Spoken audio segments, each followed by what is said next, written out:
Welcome back to Kitchen Quickies. Today we'll show you how to cook perfect ground beef in just minutes. Alright, let's dive right into cooking that ground beef.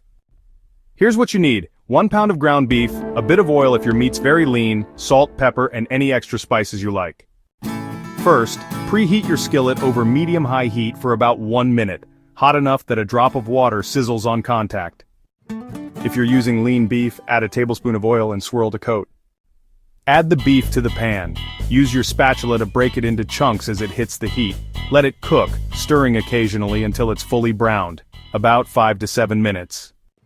When the beef is nearly done, season with salt, pepper, and any spices, garlic or onion powder, paprika, for extra flavor. If there's a lot of grease, carefully drain it off or spoon it into a heat-safe container. Give it one last stir to coat the meat in seasoning, then taste and adjust salt or pepper as needed. Your ground beef is ready. Use it in tacos, spaghetti sauces, casseroles, you name it. Cooking instructions and ingredients are listed in the description below. Thanks for watching. Hit like and subscribe for more quick kitchen tips. See you next time.